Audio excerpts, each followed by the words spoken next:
And hello, everybody. It's Weedy Weekend 81 coming at you from the cold, cold city of Calgary, Alberta, Canada. We currently are sitting at minus 19 Celsius with wind chill. It is minus 27 degrees Celsius. Yesterday it was minus 30. It was cold. We have some respite coming.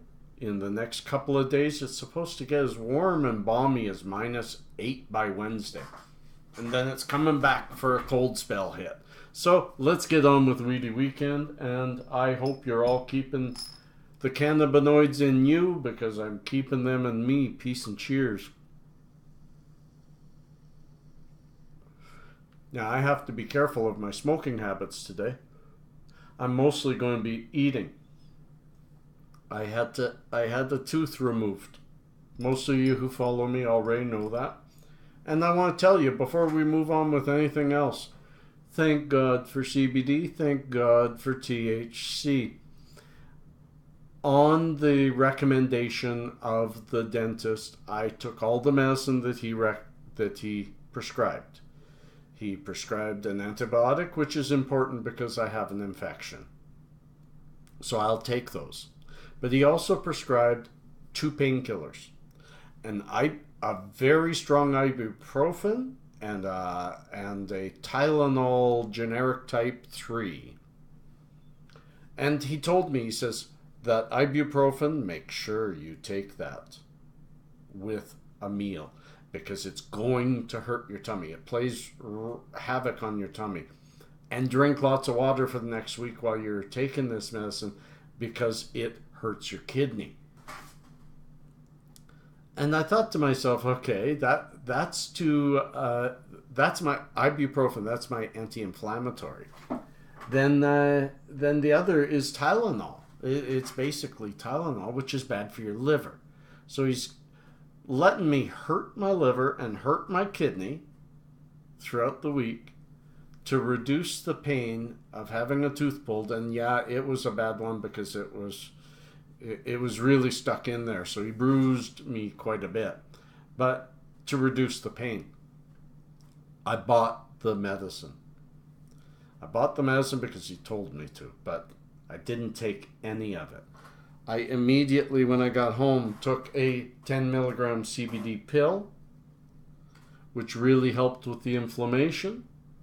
And I took my THC. Now they say when you've had a tooth pulled, don't smoke because the sucking can pop the blood clot. It needs to clot properly and you end up with dry sockets. So I've been careful about that. The first 24 hours, I did not take a toke off of a pipe or off of a pen. I did absolutely everything off of big hits of concentrate off of my Irie. And I still kept a piece of gauze there to make sure. Now it's been 24 hours. I can do a little bit more, but I'm still going to be careful. But you know what? Even though I'm in a little bit of pain, I staved off that pain just simply with CBD and THC. This morning, actually, about 5 in the morning, I woke and it was really throbbing and it was hurting and it felt swollen. And I took a CBD pill. I went back to sleep. I woke up just fine. And I'm talking fairly good today. And I hate that my smile's broken now, but that's the new me. You change as you get older. Cheers. Change is not always a good thing. Let us move on with the news. I've got a packed show for you today. I've got a packed one.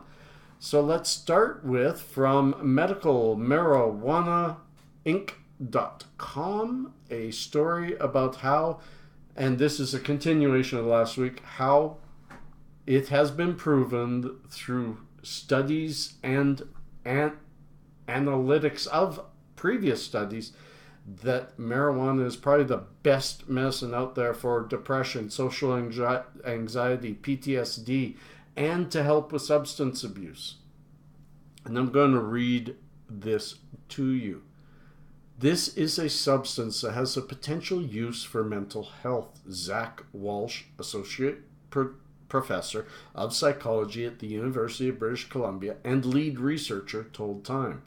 We should be looking at it in the same way as other drugs and be holding it up to the same standard. Earlier studies have shown cannabis to be therapeutically beneficial for PTSD, depression, and anxiety. Cannabidiol, CBD, a major cannabinoid found in both marijuana and hemp, has shown to have antidepressant and anti-anxiety effects in both human and animal trials. Cannabis is also shown to block the continuous retrieval of a traumatic event and subsequently reduce the stress and anxiety that plagues those suffering from PTSD. And it does that. It does that. I can vouch for that. It's a good story, worth the read. Check it out. I'm not going to read it all for you. I never do. Let's move on to the next story, which is also about CBD. I've been a little leaning towards the CBD realm lately. I'm just looking for a lighter. Because I got cheers that. Because it's been helping me so much. I will never put down THC though, because it's very important as well. Cheers.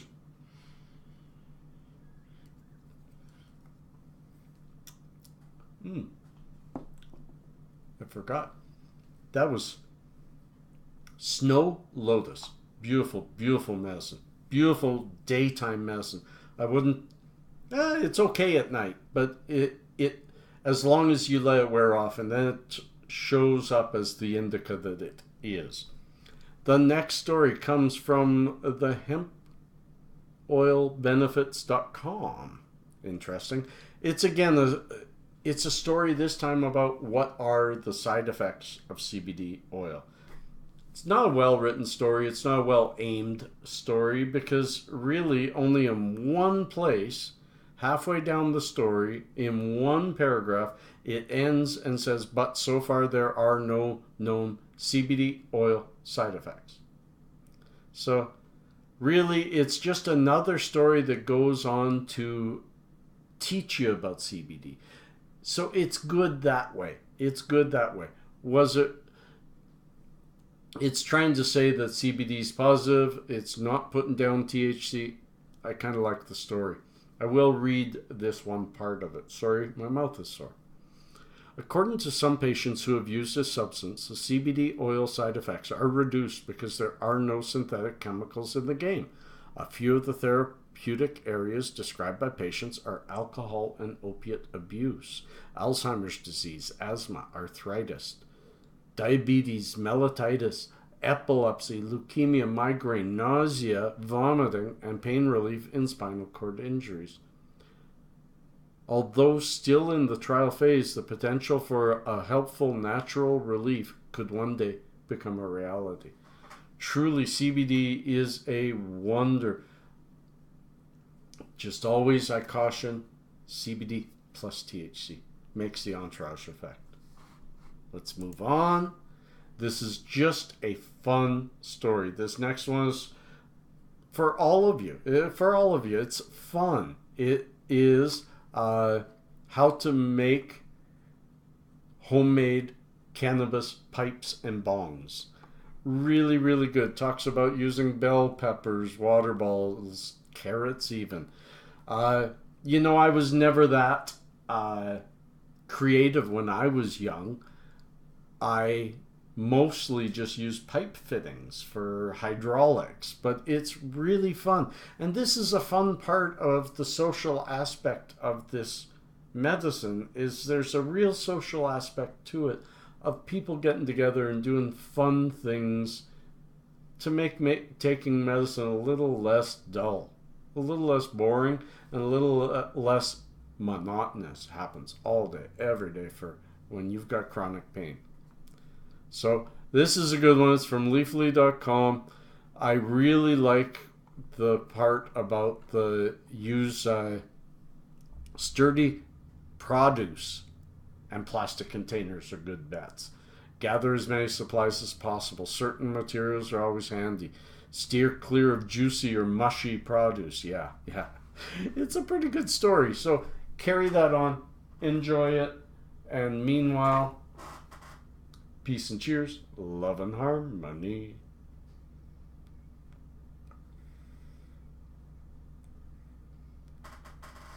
This next story I've been waiting to talk about for a while. That's got distillate in it. Blueberry taste. Okay. Steve Kerr, a football manager, has come forward advocating marijuana for pain relief in the NFL. I am so proud of him. There needs to be this discussion that even, yes, pain relief is especially important in sports. It's not a performance enhancing, it's a pain reducing drug.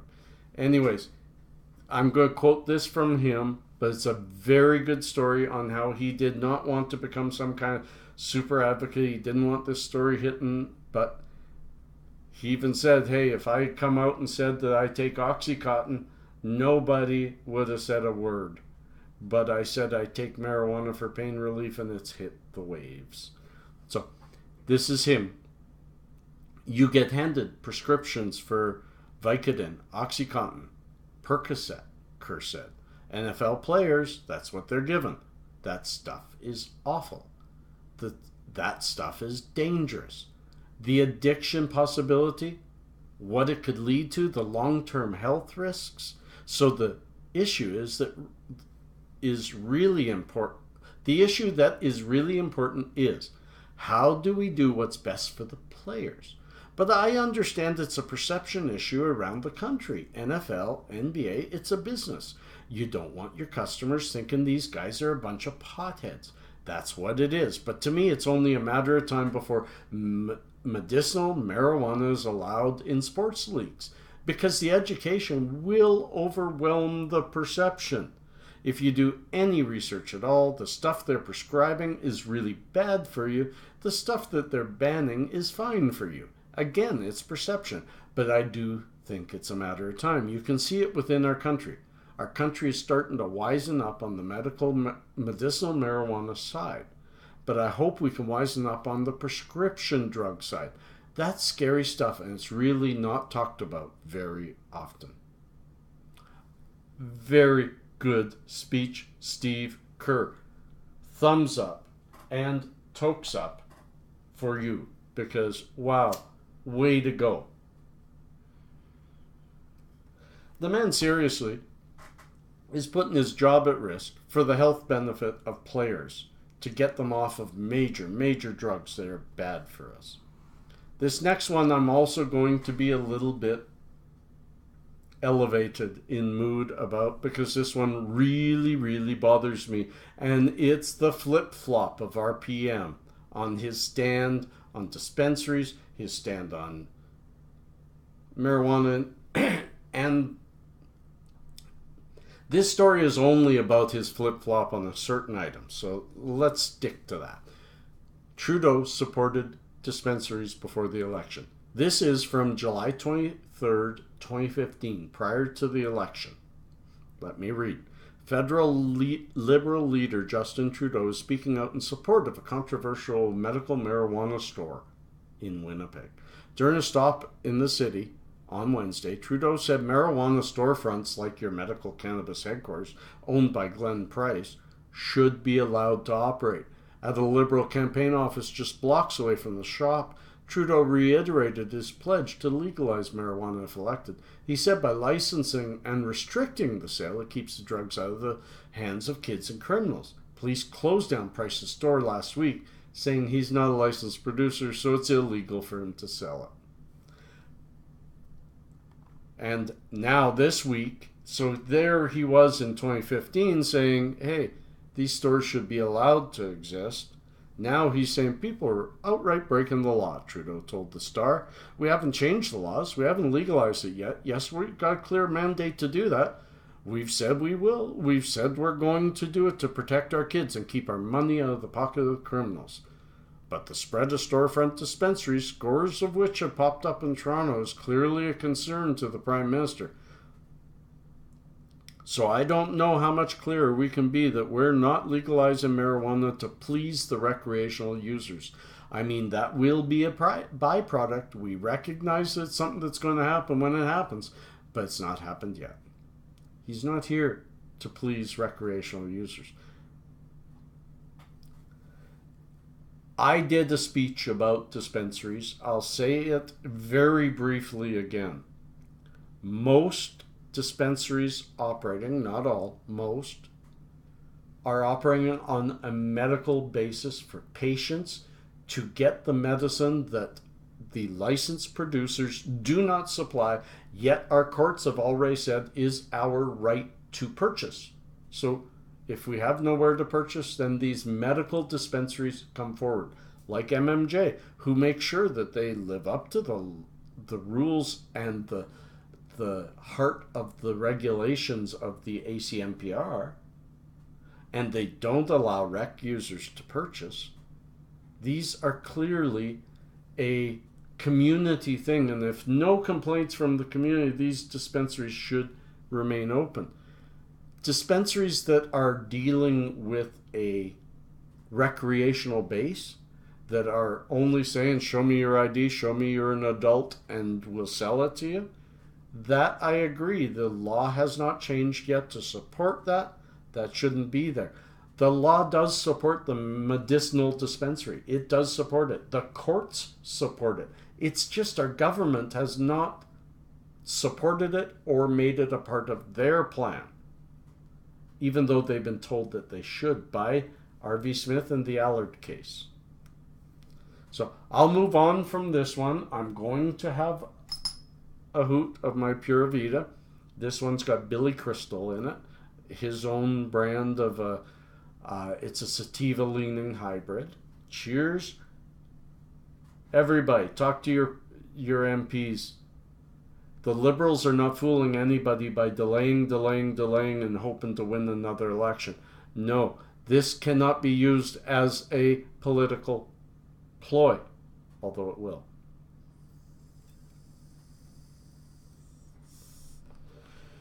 So, my friends, peace and cheers. Let's move on to the next story.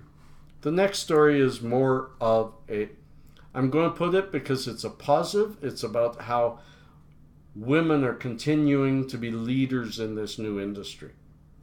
However, that title intrigued me.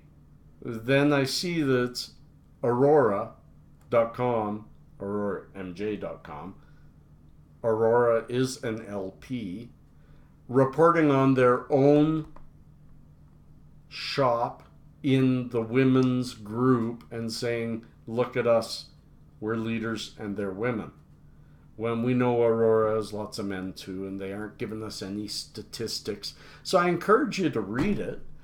I do say that my own knowledge of this industry, and I'm getting pretty thick into it, when we had the Hemp Fest 2016 in Calgary, it was amazing. I would say it was 60% women. I pretty sure it was 65% women. And they were strong advocates for the freedom and the freedom of choice and to have topicals and to have so many different variants of the medicine, which LPs don't allow. So although I'm going to include this Aurora LP kind of self-advertising, I'm including it because it does have a positive thing about the women that are getting into this industry, that are making this industry what it needs to be: compassionate, loving, caring, and important. I hope you like that one. I like that one. Now we have a neat story. Common questions, the top 10 questions for weed newbies. I really like this. I've been for 3 or 4 weeks now, including Cannabis 101 from Leafly. This is from herb.com, and then I got something else from somewhere else. But the next 2 stories continue that, ending with Cannabis 101. Ending with things for you newbies out there that want to know more, want to learn more, and know where and find a place to do so. Here are some great questions answered. What does being high feel like? It goes on to talk about that. Why do people heat cannabis? This is a good one. Stop and read it. Learn about decarboxylating. I seriously did not know this when I was young. I ate weed and said, geez, doesn't do much for me. And then I cooked it and got super high. I did not know about carboxylation. Read about it. There is benefit to consuming raw cannabis, and it talks about that too. It just won't get you high. And is smoking my only option? Number 3, it talks about edibles. And it talks about, number 4, how long do edibles take to kick in? A lot of people don't understand that. Knowing what you take before you take is so, so important. So I will leave the rest of that story to you. It's got 10 items, and they're really good. It's good reading. It's fun reading. I think you'll like it. And we're going to end with just a real simple one from medium.com, Sativa versus Indica. Just a comparison, side to side. Left is Sativa, right is Indica. What does the plant look like? Where do they grow mostly? What are the strains and what do they do? And what are the compounds? It's pretty neat. I'm not going to read anything from it because, again, this is for you guys who are new to this or haven't delved into that area of expertise yet. We're all learning. We're all self-taught. Most of us self-taught. I know my good friend Jeff from MMJ is not self-taught. He learned at a university in California. Incredible knowledge that man has. So one more of this, and we're going to say goodbye from Weedy Weekend number 81. Cheers to all of you. I want to wish you all the best throughout this week as we move towards the holiday season. And yes, I'll say Merry Christmas.